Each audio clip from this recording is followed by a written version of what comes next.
this video we will study the remaining part of the chapter, and the next topic is cytoplasm. These are the cell organelles we were studying. Next is cytoplasm.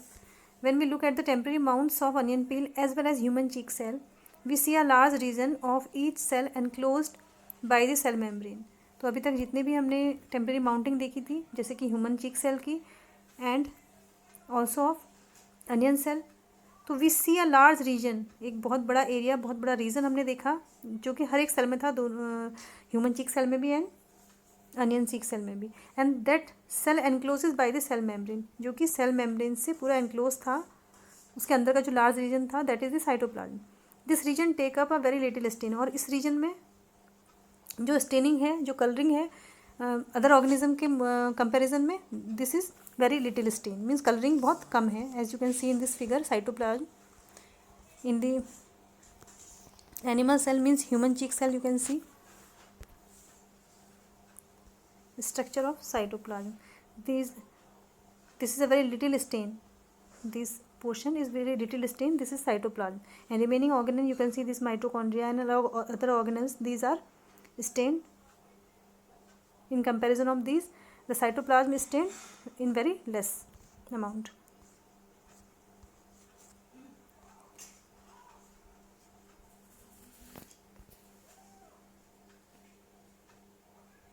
It is called cytoplasm. So this region, the region which is very little stain, is called cytoplasm. The cytoplasm is a fluid content inside the plasma membrane. तो cytoplasm क्या है? एक fluid है, that is fluid material contained inside the plasma membrane, जो कि plasma membrane के अंदर जितना large portion है, that is the cytoplasm. It also contains many specialized cell organelles, और इसमें और भी बहुत सारे cell organelles हैं. You can see the cell organelles. Each of these organelle perform the specific function of the for this cell. और ये सभी organelle, these all organelle perform a specific function for the cell. तो सभी organelle एक specific function, एक special function perform करते हैं for the cell. Each organelles are enclosed by membrane. और हर एक organelle एक membrane के द्वारा enclosed रहते हैं, means एक organelle को जो protection है उसकी membrane करती है. In prokaryotes, beside the absence of defined nuclear region, the membrane-bound cell organelles are also absent. And जो prokaryotic cell हैं, means which have not well-defined nucleus. तो इन prokaryotes, beside the absence of defined nucleus, क्योंकि उसमें defined nucleus तो होता नहीं, well-defined nucleus region नहीं होगा, तो the well-defined nuclear region is absent in prokaryotes. The membrane-bound cell organelle are also absent. और जितने भी सेल ऑर्गेनेल हैं मेम्ब्रेन बाउंड, मीन्स जिनको जो आउटर कवरिंग मेम्ब्रेन की है, दीज आर ऑल्सो absent. तो ये सभी प्रोकैरियोट्स में, प्रोकैरियोटिक सेल में absent होती हैं. On the other hand, the eukaryotic cell have nuclear membrane as well as the membrane encloses organelles. और दूसरी तरफ जितने यूकैरियोटिक सेल्स होती हैं, दे हैव न्यूक्लियर मेम्ब्रेन, उन सभी में न्यूक्लियर मेम्ब्रेन पाई जाती है. मीन्स उनके आउटर कवरिंग, उन ऑर्गेनेल की आउटर कवरिंग किससे होती है? न्यूक्लियर मेम्ब्रेन से होती है.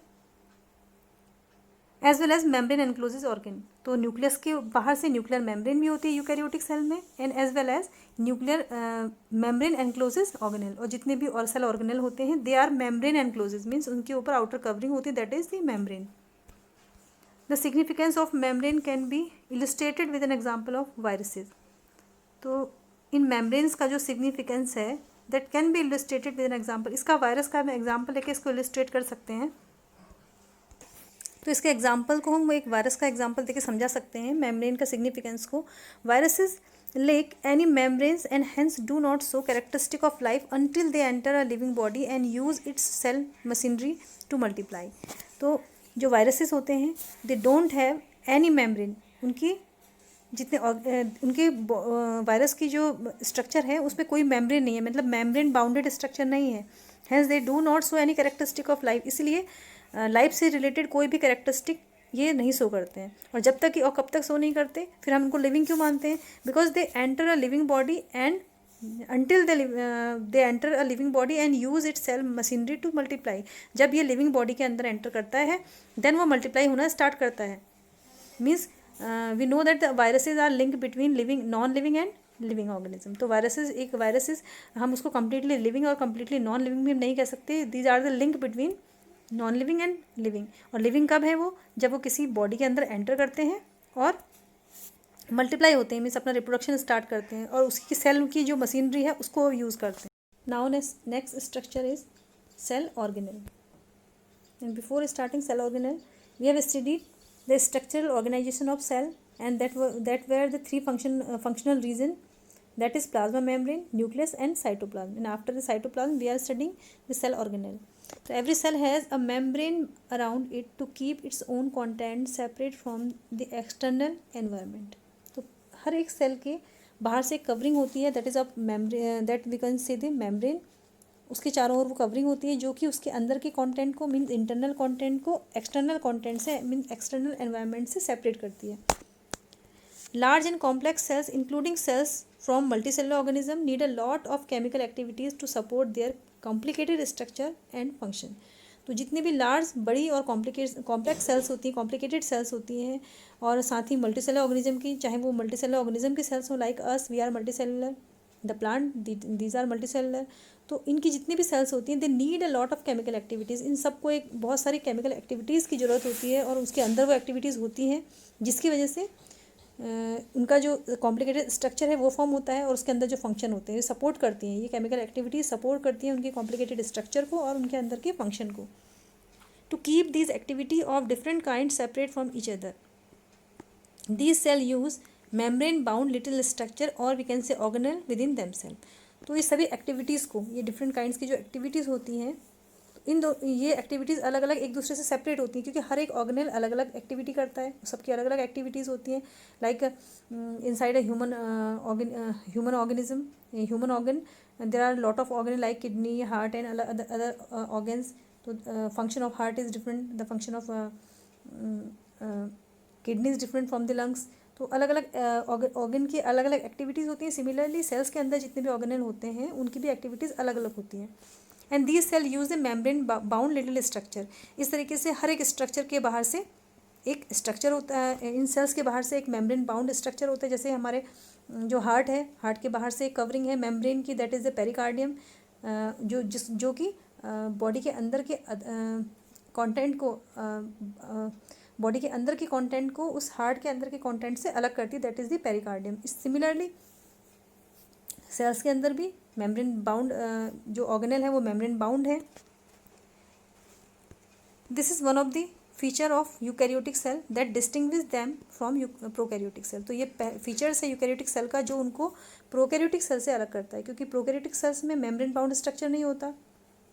सारा जितने भी ऑर्गन है वो अंदर पूरा स्प्रेड है, मीन्स उसके बाहर प्रोटेक्टिव मेम्ब्रेन नहीं है. But in the eukaryotic cell there is a membrane bound structure. तो eukaryotic cell differ from the prokaryotic cell in this way. Some of these organs are visible only with an electron microscope. तो कुछ organelle, some of these organelles are visible only with an electron microscope, कि इतने छोटे organ हैं कि उनको हम केवल इलेक्ट्रॉन माइक्रोस्कोप की हेल्प से ही देख सकते हैं. we have talked about the nucleus in a previous section. अब इससे पहले हमने न्यूक्लियस के बारे में पढ़ा था. Some important examples of cell organelle which we will discuss now are endoplasmic reticulum, Golgi apparatus, lysosomes, mitochondria and plastids. अब कुछ important example लेंगे हम cell organelles के. These are the cell organelles that we will discuss about. Endoplasmic reticulum, this is the cell organelle, and Golgi apparatus, lysosome, mitochondria and plastid. These are the cell organelle. About this we will study now. They are important because they carry out some very crucial function in the cell. These are very important organelle, क्योंकि जो हमारी body के अंदर या multicellular organism कोई भी, चाहे वो प्लांट हो, चाहे ह्यूमन हो, चाहे एनिमल्स हो, उनके अंदर जितने भी क्रूशियल फंक्शंस होते हैं सेल्स के अंदर, these are performed by these organelles. So first is endoplasmic reticulum, or we can say ER. Endoplasmic reticulum, or we can say it in short ER. The endoplasmic reticulum, ER, is a large network of membrane bound tubes and sheets. तो जो endoplasmic reticulum है, that is ER, एक membrane bound tube like structure है, means एक tube जैसा structure है या seat जैसे स्ट्रक्चर है, सीट और ट्यूब के जैसे स्ट्रक्चर है, और इनके बाहर से जो कवर है that is a membrane. It look like long tubes और राउंड और ऑब्लॉन्ग बैग्स और we can see it vesicles.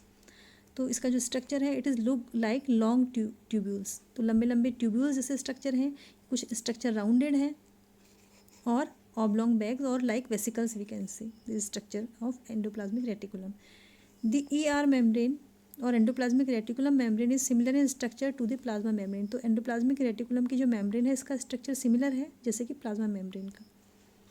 There are two type of ER, means two type of endoplasmic reticulum, that is rough endoplasmic reticulum and smooth endoplasmic reticulum, that is SER, and rough endoplasmic reticulum, that is RER.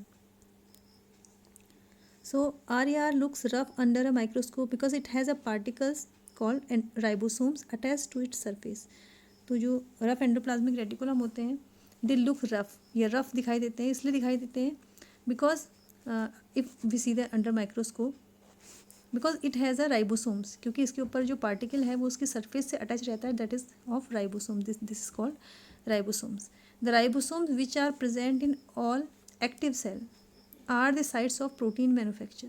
तो जो ribosomes है वो सभी sales में होता है, जितनी भी एक्टिव सेल्स होती हैं सभी में पाया जाता है, और इसका जो फंक्शन है वो प्रोटीन को मैन्युफैक्चर करना है, मीन्स प्रोटीन को बनाने का काम किसका होता है, राइबोसोम्स का. तो proteins are the sites of protein manufacture. The manufactured protein are then sent to various places in the cell depending on need using the ER.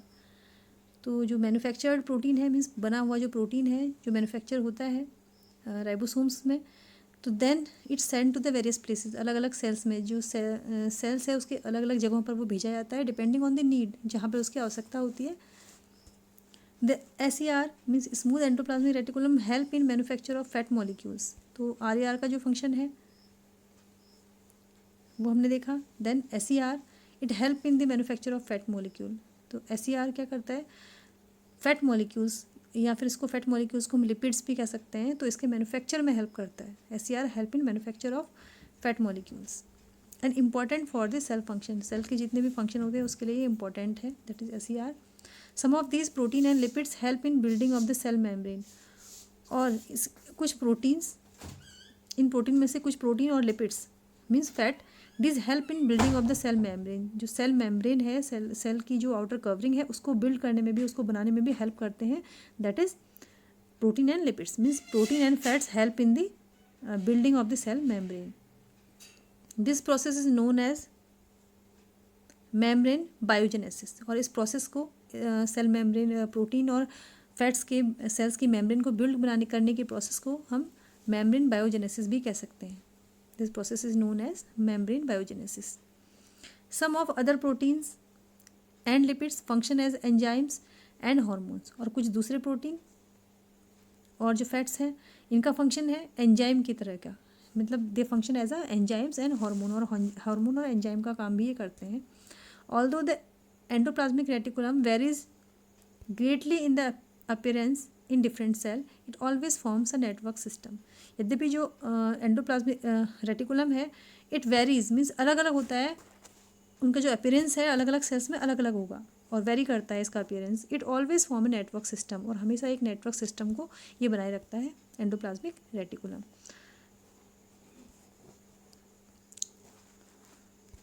So thus one function of endoplasmic reticulum is to serve as channels for transport of material, specially protein, between the various organ of cytoplasm और between the cytoplasm and nucleus. Means सारे organs में protein को transfer करना. And the ER is also functions as a cytoplasmic framework providing a surface for some biochemical activities of the cell.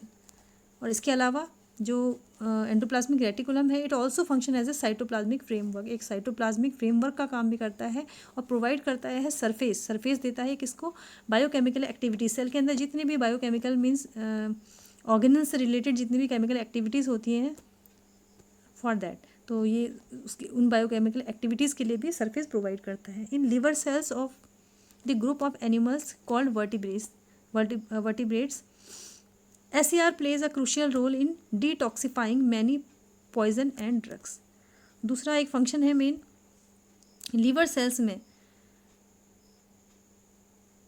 जो vertebrate की जो liver cells होती हैं उसमें जो SER जो स्मूथ एंडोप्लाज्मिक रेटिकुलम है, it plays a crucial role in detoxifying, means बहुत सारे जो पॉइजन और जो ड्रग्स हैं जो बॉडी के अंदर क्रिएट हो गए या लिए गए हैं, तो उनको भी डिटॉक्सिफाई करने का काम, उसके पॉइजन को ख़त्म करने का काम स्मूथ एंडोप्लाज्मिक रेटिकुलम का इंपॉर्टेंट रोल है, उसको ख़त्म करने में, उस पॉइजन को डिटॉक्सिफाई करने में, उन ड्रग्स को डिटॉक्सिफाई करने में स्मूथ एंडोप्लाज्मिक रेटिकुलम का एक इम्पॉर्टेंट रोल है.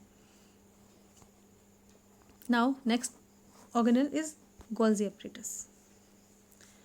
The Golgi apparatus, first described by the Camillo Golgi, consists of a system of membrane bound vesicle, flattened sacs, means fat sacs थैले जैसे स्ट्रक्चर है, and arranged approximately parallel to each other in stacks called cistern or cisterns. तो Golgi apparatus पहली बार जो describe किए गए by the Camillo Golgi, you can see he was born at Cortino near Brescia in the 1843.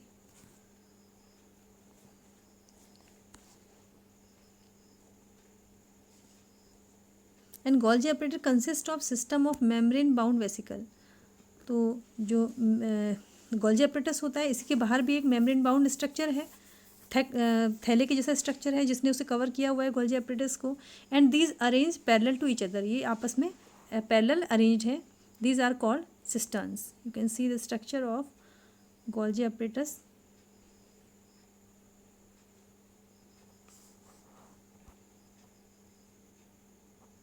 These are the this you can see the parallel arrangement of the Golgi apparatus.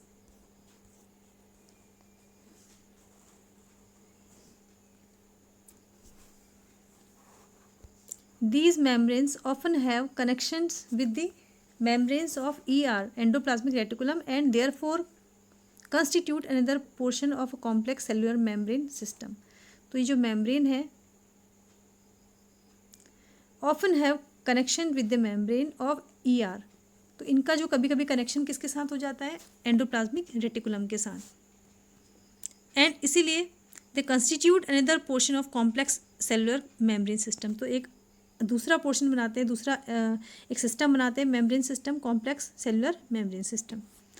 The material synthesized near the endoplasmic reticulum is packaged and डिस्पेस्ड to various targets inside and outside the cell through the Golgi apparatus. तो जो endoplasmic reticulum के पास में जितना भी material synthesise होता है, जितना भी स्टोर होता है, इज पैकेज्ड, वो सारा पैकेज्ड किया जाता है, एंड डिस्पेस्ड टू वेरियस टारगेट्स, और अलग अलग जो टारगेट ऑर्गेनल है inside and outside the cell, cell के अंदर और बाहर, उनको डिस्पैच किया जाता है थ्रू द Golgi apparatus. किसके थ्रू, Golgi apparatus के थ्रू इनको डिस्पैच किया जाता है. Its function include the storage, modification and packaging of product in vesicles.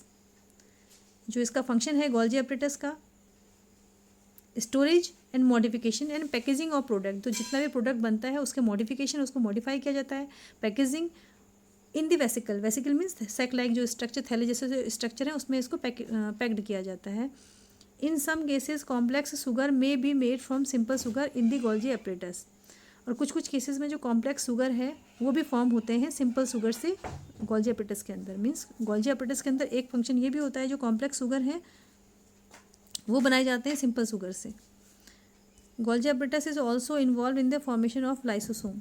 और दूसरा Golgi apparatus का काम है लाइसोसोम को फॉर्म करना, मतलब लाइसोसोम्स को फॉर्मेशन भी Golgi apparatus का ही होता है. You can see the structure of lysosome. Here you can see the structure of lysosome.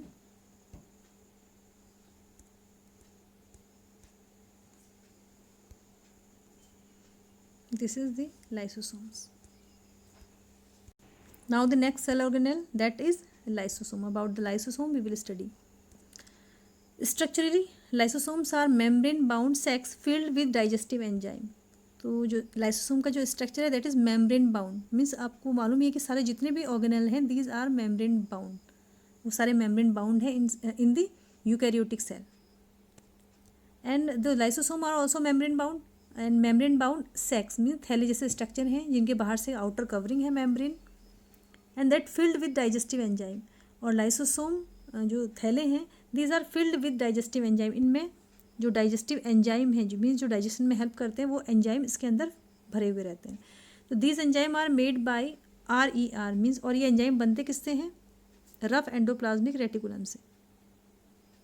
Lysosome are a kind of waste disposal system of cell. अब जो लाइसोसोम है एक तरीके का वेस्ट डिस्पोजल सिस्टम है सेल का। Means this is the important point to note, lysosome are a kind of waste disposal system of a cell. मतलब cell का जो वेस्ट डिस्पोजल सिस्टम है वो लाइसोसोम है। These help to keep the cell clean by digesting any foreign material as well as worn out cell organelle.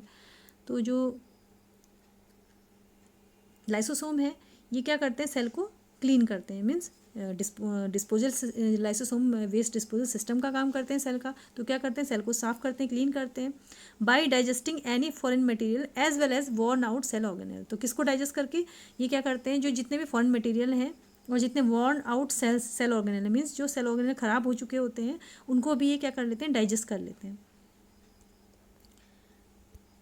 Foreign material entering the cell such as bacteria or food as well as old organelle end up in the lysosome which break complex substances into simpler substances। तो जो जितने भी foreign material हैं means bacteria और food as well as old organelle, और जितने organelle old हो चुके होते हैं, they end up in lysosomes.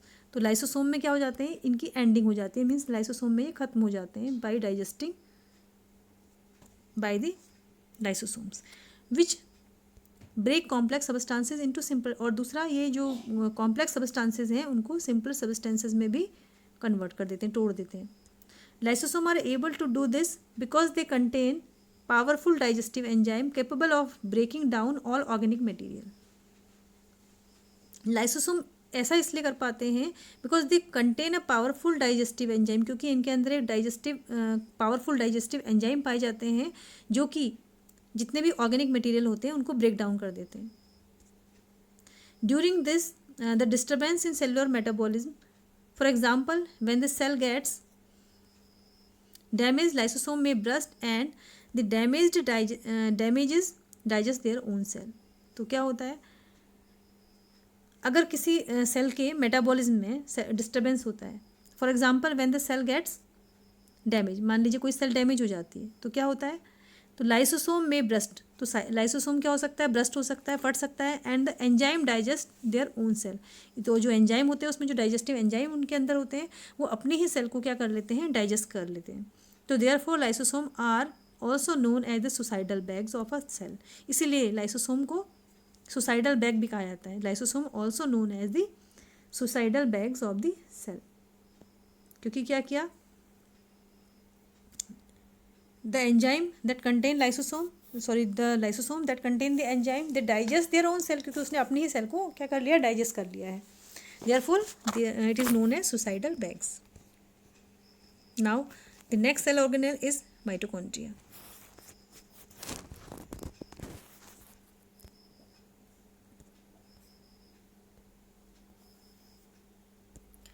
Mitochondria are known as powerhouse of cell.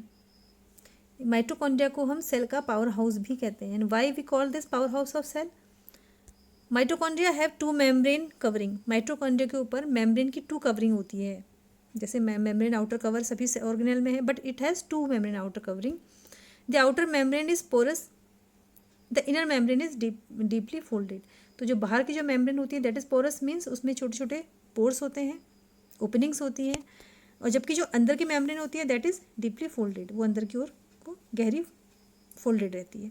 These fold increase surface area for ATP generating chemical reaction. तो ये जो फोल्ड्स होते हैं वो ATP को जनरेट करने के लिए, मीन्स एडिनोसिन ट्राइफॉस्फेट को जनरेट करने के लिए, पैदा करने के लिए, उसके अंदर जो केमिकल रिएक्शन होती है उसके लिए सरफेस एरिया प्रोवाइड करते हैं। The energy required for various chemical activities needed for life is related by mitochondria in the form of ATP molecule. तो जो एनर्जी की रिक्वायरमेंट होती है, जितनी भी केमिकल एक्टिविटीज सेल के अंदर होती है लाइफ के लिए, लाइफ से related, this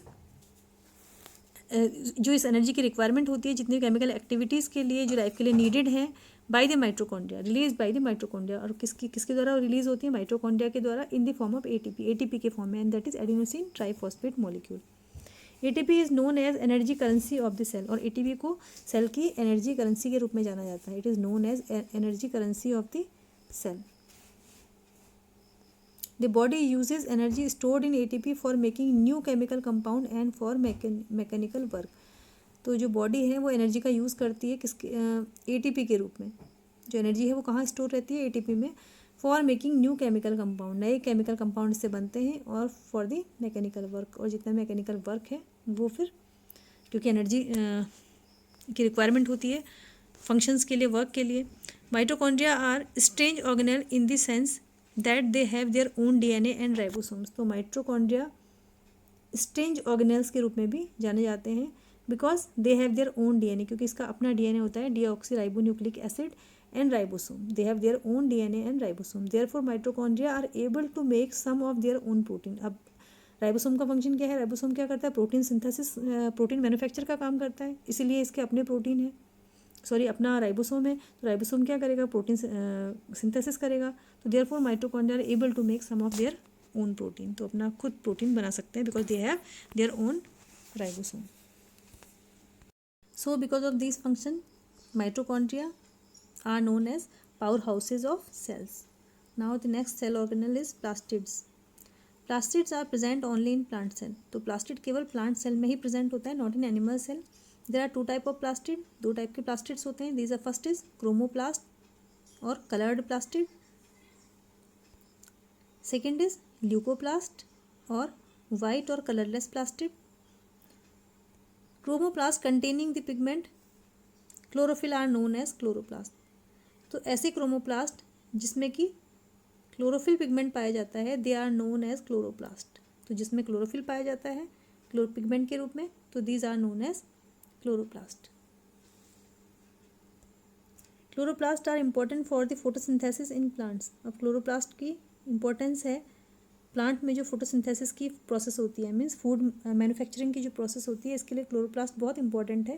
chloroplast also contain various yellow और orange pigment in the addition to chlorophyll. तो जो क्लोरोप्लास्ट है it contain yellow and orange pigment. देखिए क्लोरोफिल तो उनमें पाया ही जाता है क्लोरोप्लास्ट के अंदर, बट इसमें येलो एंड ऑरेंज पिगमेंट्स भी पाए जाते हैं। Leucoplast are primarily organelles in which materials such as starch, oil and protein granules are stored। तो जो ल्यूकोप्लास्ट होते हैं these are colorless plastid and these are the primarily organelles जिसमें कि कुछ मटेरियल जैसे कि स्टार्च, ऑयल और प्रोटीन ग्रेन्यूल्स स्टोर्ड रहते हैं इन द ल्यूकोप्लास्ट।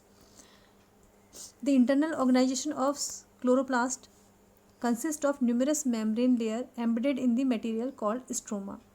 तो जो इंटरनल ऑर्गेनाइजेशन है क्लोरोप्लास्ट का, it consist of numerous membrane layer, बहुत सारी जो मेम्ब्रेन की लेयर हैं उसमें एम्बेडेड रहती हैं, धसी हुई रहती हैं स्ट्रोमा के अंदर, दैट इज मटेरियल स्ट्रोमा। इस स्ट्रोमा के अंदर बहुत सारी मेम्ब्रेन लेयर एम्बेडेड रहती हैं।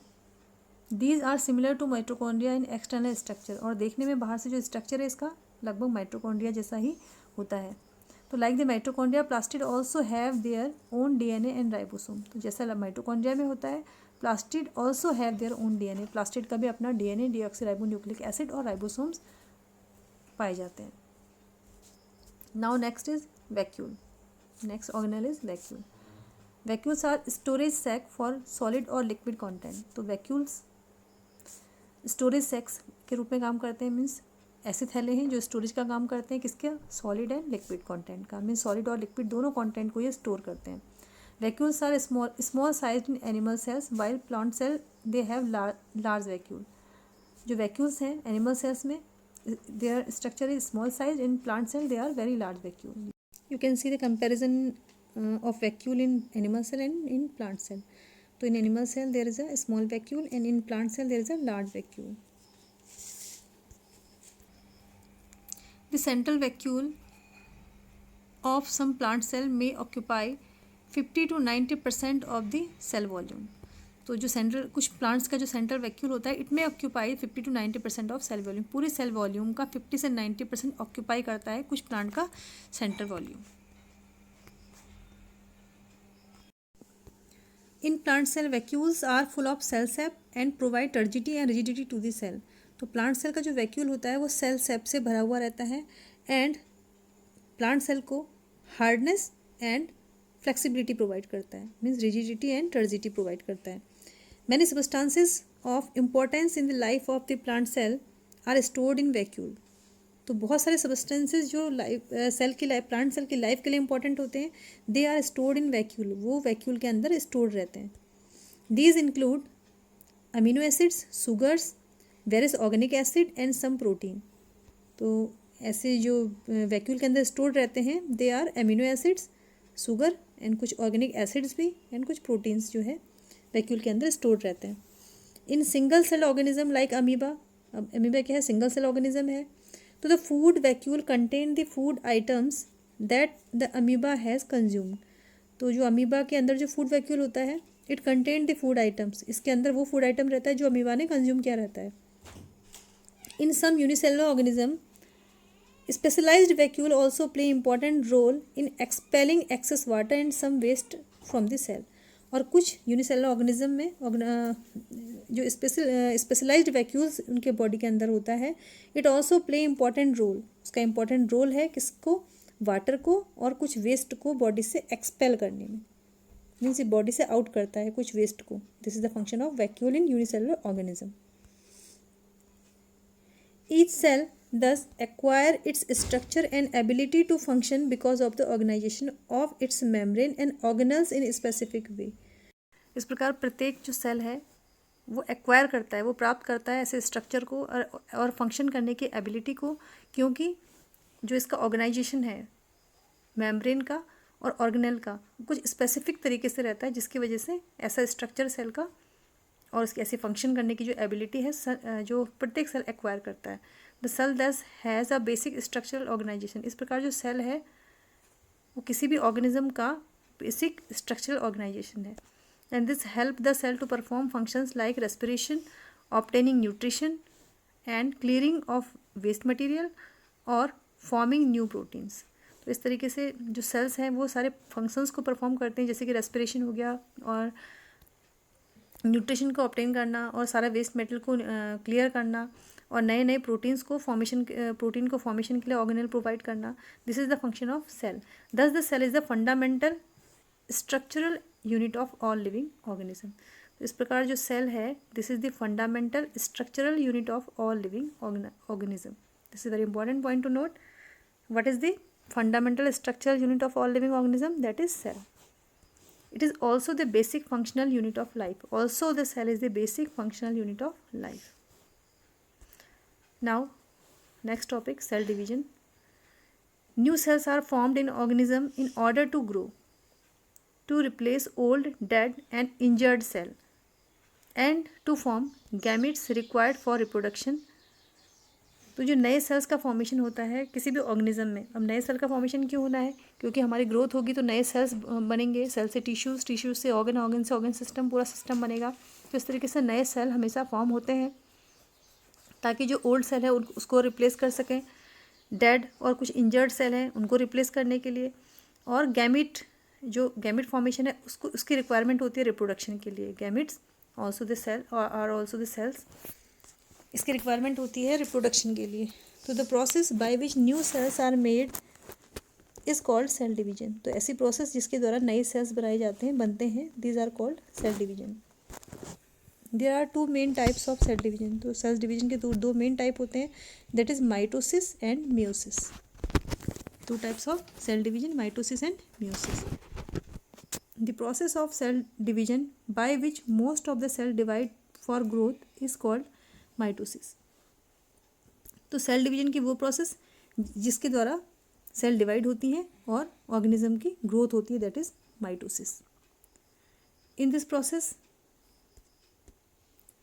Each cell called mother cell divide to form two identical daughter cell.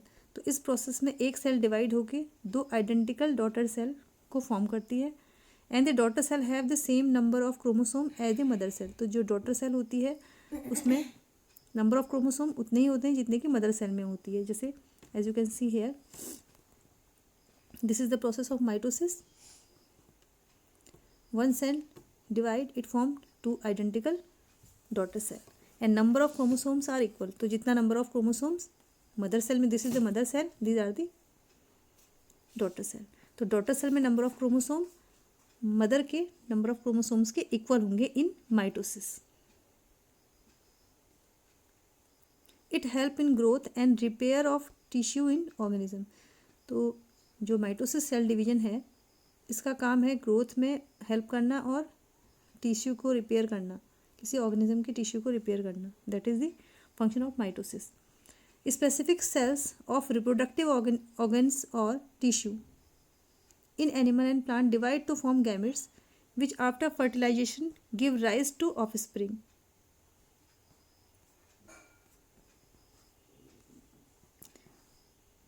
They divide by a different process called meiosis, which involve two consecutive division. अब दूसरी जो प्रोसेस है सेल डिवीजन की, that is meiosis. इसमें क्या होता है, specific cells of reproductive organ और tissue in animal and plant divide to form gametes. इसमें जो स्पेसिफिक सेल्स होती हैं और रिप्रोडक्टिव, जिसको हम जर्म सेल भी कह सकते हैं, और ये आपके रिप्रोडक्टिव, हमारे रिप्रोडक्टिव ऑर्गन्स में पाई जाती हैं, टिश्यूज़ में पाई जाती है रिप्रोडक्टिव ऑर्गन के, एंड प्लांट्स में भी, प्लांट के रिप्रोडक्टिव ऑर्गन्स में. और क्या फॉर्मेशन होता है इसमें, गैमेट का फॉर्मेशन होता है. इट फॉर्म्स द गैमेट, और फर्टिलाइजेशन के बाद जो गैमेट्स हैं they give rise to offspring. उसके बाद after the fertilization the gametes give rise to offspring. offspring means जो उनकी संतति है वो होती है. उसके बाद they divide by the different process called meiosis. तो एक दूसरी प्रोसेस है ये सेल डिवीजन की, that is the meiosis. when a cell divides by meiosis it produces 4 new cells instead of just 2.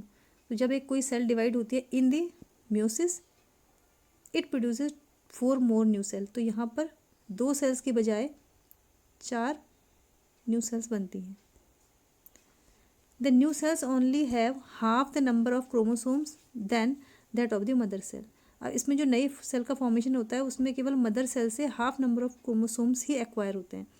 तो can you think as to why the chromosome number are reduce to half in daughter cell. तो आप बता सकते हैं कि ऐसा क्यों होता होगा, because half number of chromosomes the daughter cell receives from the mother and half number of chromosomes the daughter cell receives from the father. So it become number of chromosomes remain same, because at the time of fertilization, what is fertilization then? The fusion of male and female gamete. तो जब mail और female gamete का fusion होता है, it means number of chromosome are half in male gamete and number of chromosomes are half in female gamete or the cell we can say. तो number of chromosome half and half after fusion, after fertilization the cell is diploid and it has the number of chromosomes are double, means 23 from the father and 23 number of chromosomes from the mother, and it get 46. And all the human have the number of chromosomes are 46, means 23 we got from our father and 23 from our mother, and they remain the same. That is why the chromosome number has reduced to half in daughter cell.